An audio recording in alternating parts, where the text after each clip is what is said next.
Okay, it's time for another Sharp Saturday video, and in today's video we're going to take a look at a really cool knife from Spain, this big honking Jeo-Tec or Jeo-Tec number 37.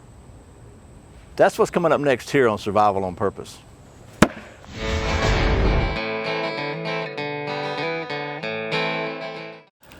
Welcome back to Survival on Purpose, your home for trustworthy information and gear reviews related to camping, survival, and general preparedness for regular folks. My name is Brian. Thanks for joining me here for another Sharp Saturday video, where every Saturday we do a quick review of something sharp. As I said, today's knife we're going to look at is the Jeo-Tec number 37. This is a big knife. I like this one a lot. As you might have guessed that I would already if you've been watching many of my videos, but a really nice knife. This is made in Spain. And we're going to take a closer look at this thing in just a minute. Also, we'll take a look at this. It comes with a really, really nice leather sheath. This sheath man, this is very, very well made. Like all their sheaths, again, made in Spain. And so this is and what's cool about like all their sheaths, allows you to carry it either vertically on your belt or scout carry on your belt. Speaking of belts, how you like that for a segue? I want to give a big shout out to my friends at Click Belts, who are a channel sponsor and have been for a long time. I was actually playing golf with some guys the other day in my once or twice a year golf outing that I go to for my plumbing business. And a couple of guys I was playing with, you know, they know I've got the channel and they watch some of my videos, and they were both just really, really quick to tell me, man, they just got their Click Belts. They ordered their Click Belts, saved their 15% using the coupon codes SOP15, and they're really, really happy with them. So I'm not surprised, because I've been wearing Click Belts for, gosh, 5 or 6 years now, and I really, really like them. So if you want to find out for yourself what the buzz is all about and why everybody that I've recommended Click Belts to tells me they really, really like them, go to clickbelts.com, use the coupon code SOP15 to save 15% on your very own Click Belts. And coming up real soon, we're going to be taking a look at a brand new collaboration product from the folks at Click Belts. They come out with some really cool quick disconnect universal rifle slings I think you're going to like. I think they're pretty cool. So anyway, thanks again to the folks at Click Belts for being a channel sponsor and for making such great belts in the great state of Texas. So that being said, let's take you down to the old stump top before it gets too dark here and take a closer look at this knife, because it is a really pretty knife in addition to being what seems like a really functional knife. And then we'll get to doing some of that knife stuff, and it feels pretty balanced, but you know we're going to have to make sure, right? Okay, here's the Jeo-Tec number 37. This is, again, is a pretty good sized knife. Features a 6.7 inch or 170 millimeter blade of 0.2 inch or 5 millimeter thick molybdenum vanadium steel, MOVA 58 for short, with a 56 to 58 Rockwell hardness. The overall length of this knife is 12 inches or 305 millimeters. It's available with either a micarta or a cocobolo handle. Like almost all of the Jeo-Tec knives, it comes with this really, really nice leather sheath that features both a ferro rod loop here and a pouch on the front with a sharpening stone in it. It goes in like so, and it's really not ambidextrous. It's more of a right-hand sheath. Nice snap there, and then it's got a leg lanyard here. On the back, you can either thread it this way, your belt through here, to make it a scout carry, or you can carry it high on your belt or low as a dangler. As you can see, the knife has a little bit of move that out of the way. A little bit of jimping right up here, but it's not really very aggressive. It's good enough to get a really good hold. Really nice red liners, and exposed kind of pommel on the end that you could with a lanyard hole in it, and then a little bit of a sharpening choil here and a pretty good sized finger guard here. And this is a flat grind knife with a little, you know, secondary bevel here, and feels like a pretty sharp spine. We'll check that as well. So altogether, again, it's a pretty big honking knife. You got my hands are, you know, medium-sized hands, so I can choke up close here, or if you want to try to do some chopping, you can get back here and you got a little bit more room. And I guess you could really even two-finger it, but I'm probably thinking about this is where you're going to be for chopping.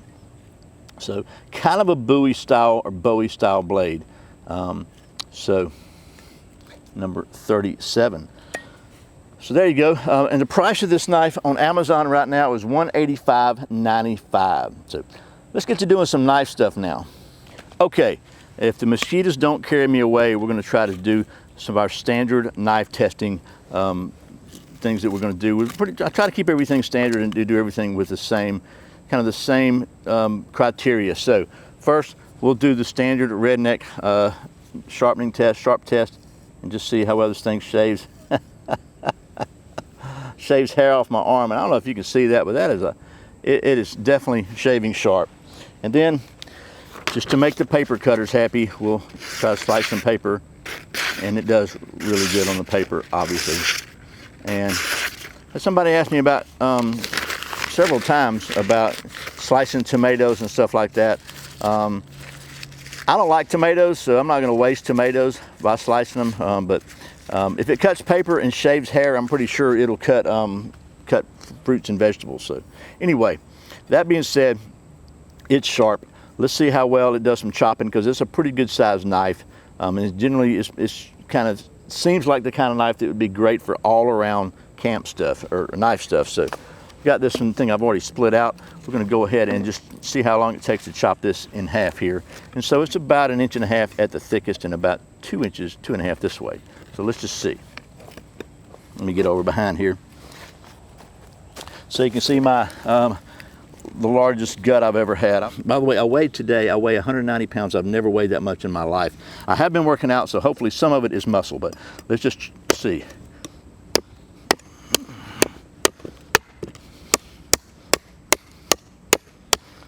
Do a little chopping on here.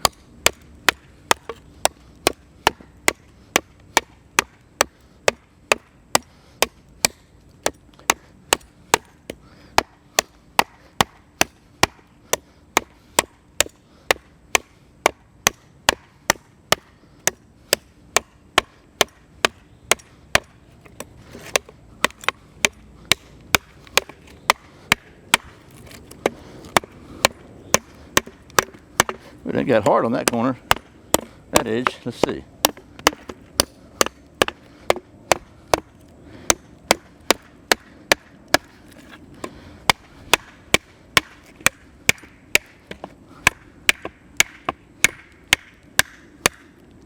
I just got a mosquito in my eye.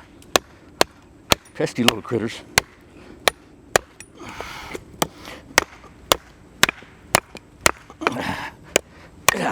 Okay, not bad there. Again, it's probably this thing, I say this, if I'm guessing, this thing weighs close to a pound, probably maybe 14 ounces. We'll call it that. I don't have a scale on me right now. So there's that. So I'm gonna go ahead and first of all, just split this little piece out a couple of times. Just get the old batoning warmed up. Of course, you know, I mean, have no doubts it's going to do just fine. Yeah, and I'm probably not really breathing as heavy as it sounds like, but this is a pretty sensitive microphone, and it usually sounds like I'm totally out of breath, and actually I'm just partially out of breath. So anyway, trying to get some nice ones to make a few curls out of, but I do want to just go ahead and get a little extreme here, and let's see about splitting this big old thing here out. So I'll start up here where you probably can barely see it. Can you see that now? And I don't want to keep readjusting the camera if I can get out of it. Now you can. Right now you can see it. Surely you can see it. See that? Give it a little extra oomph. Okay. So that was good. We got a little bit of a knot here. I'm going to try to go through that knot to see if it'll make a difference. Just for you.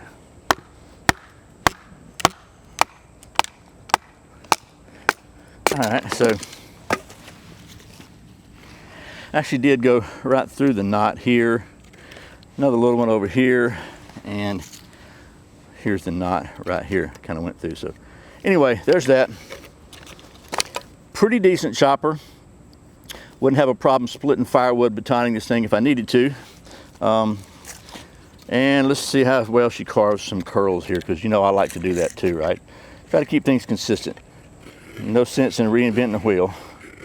This is something I'm going to do to kind of prepare to build a fire. And I like to check out the control factor of this big knife. And I'll be honest with you, I am not as experienced using a flat grind, so you have to, you know, anytime I change grinds, you know, you have to kind of get used to it. And which is why I always tell people, by the way, had somebody comment on a video the other day that they had just bought several different, I think it was knives or something, several different things, and put them in their bug out bags, several bags, and they hadn't had a chance to use them yet. I mean, I think it's really, really, really important, if you're going to put something in an emergency kit or something you're going to depend on to maybe save your life, you need to go ahead and make sure it's going to do the job for you, and not just that it's going to do the job, but that you're familiar with using it, so you know you can practice with it before you need it. The time to learn how to use your tools is not in an emergency situation. So, and that goes just for even for just grinds. If you're changing grinds, you know, if you're used to a saber grind or you're used to a Scandi grind, and you get a different grind knife, it's a good idea to go ahead and kind of familiarize yourself with, you know, the different techniques, the nuances, so to speak, of that particular tool. Because even the thickness of the overall thickness of the blade can affect the way it performs. And they might all be, there's anything wrong with one or the other, but it just might affect your ability to use it if you haven't practiced. So anyway, that's my little diatribe for the day. I'm gonna carve this dry stuff off of here and see if that makes a difference in my ability to use this flat ground knife, because I'm not really used to using it, but it's got a great edge on it. As you can see, I'm getting some pretty good curls there. Oh yeah, now, so once you get the little groove on, it kind of becomes a little easier.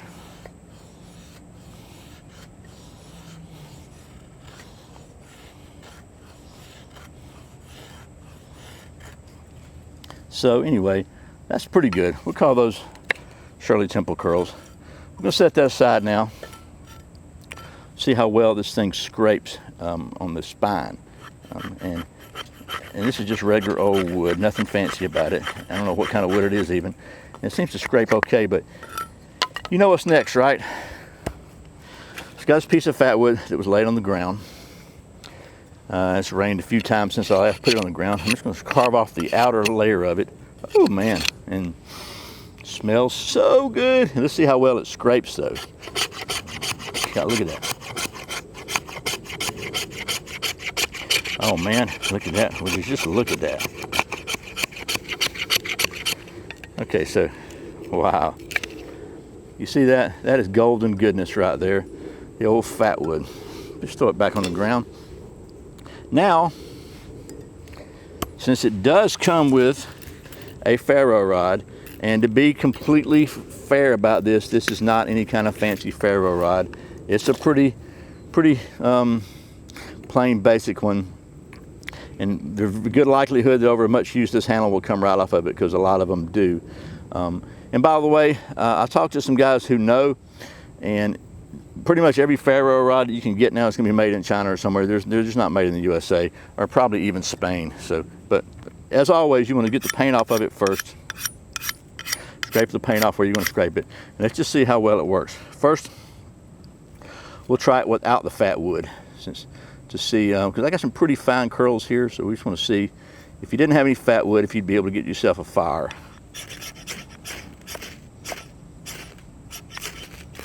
Woo, man, you can burn your finger with that thing though. That one got me. Got a little burnt spot on my finger. So now I know so many people have told me, and probably because they've been watching Dave Canterbury, and I've heard him say it many times, and he's right, that if you pull, you can pull your ferro rod, you can direct your sparks better. I just never had as much success doing that. My biggest, I usually do it like this.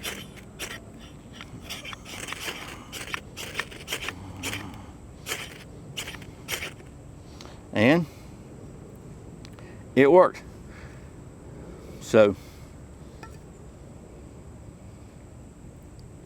and that's with no fat wood. So not bad there. Now, move that aside for a minute. Maybe it'll push the skeeters away. Let me just show you why I like me, or actually I love me some fat wood. So here's the fat wood shavings that I made just by scraping. I'll plant my ferro rod right there in the middle of that, and let's just see what happens.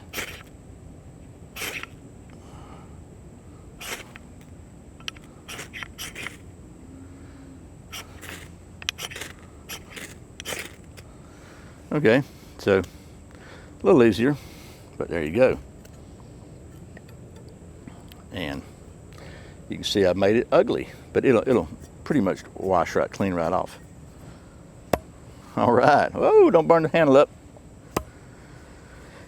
And while we're looking, we might as well look just for a second at this natural whetstone. So this is what I think is cool. This is a natural stone.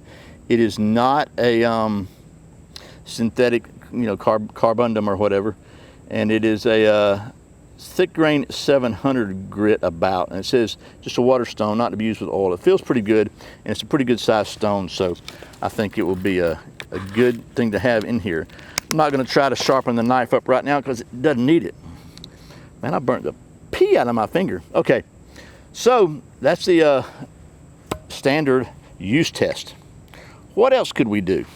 Okay, well, first of all, you may notice I put a hat on, and this, by the way, is the classic Wazoo Survival Cash Cap. Got some new ones coming up to show you soon, but when I turn around to face the old balance, orientation, and rotation device to do my scientific testing, the sun is in my eyeballs, so I'm afraid it might skew my testing ability. But as I said, this thing performed very well in all the basic stuff, but you know, here at Survival on Purpose Worldwide Headquarters, we're all about the science, which is why we maintain a state-of-the-art, cutting-edge knife testing facility.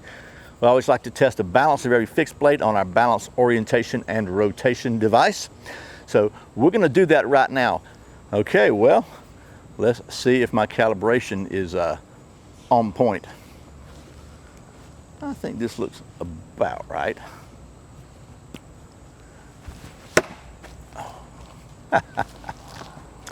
Okay, shall we try again? The balance and orientation device is really taking a licking, and it's barely ticking. Ooh. Always got to have at least one of those to make sure the knife is up to the task. Oh. But we do try to keep them to a minimum.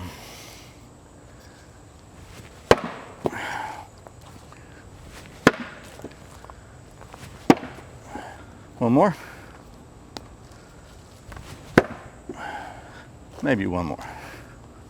I always like to do that throw up thing. I don't know why. It's part of the process. Dun, dun, dun, dun, dun, dun, dun, dun, dun. You got to do that 80s action movie noise. One, one, one, one, one, one, one, one, one. All right, we're going to call that one balanced. Okay, I took my hat off because it's hot out here. This is the beginning of September here in Georgia, and it is still like in the 90s and high humidity. So anyway, we're going to call this one balanced. That's the Jeo-Tec number 37. And I got to say, it's not a cheap knife at about 180 something bucks, but it's a very, very well made knife. It definitely took the abuse of the balance testing very well, even the bad calibrations of the balance testing, should I say. And all in all, it's very well balanced. But also, it's a good chopper, it's a good carver, it's a good banger through wood, and it's got a really good edge. And it's just a very well made knife, made in Spain, and it comes with a really, really, really nice leather sheath. So altogether, you probably pay 50, 60, 70 bucks just for the sheath alone. So that's part of the value. If you're looking for a really cool, really big outdoor knife that's a little bit different than maybe you might have seen other places, you might want to check out the Jeo-Tec number 37. Once again, thanks to the folks at Jeo-Tec for sending me this knife so I could show it to you on the Sharp Saturday video. And as always, thank you for watching Survival on Purpose. Don't forget, if you'd like to support the channel financially, I invite you to go to patreon.com/survivalonpurpose, and you can find all about it there. Find out all about it there. So anyway, I really appreciate your support. Once again, my name's Brian. You're watching Survival on Purpose. Remember, survival's not an accident, so be prepared. I'll see you next time.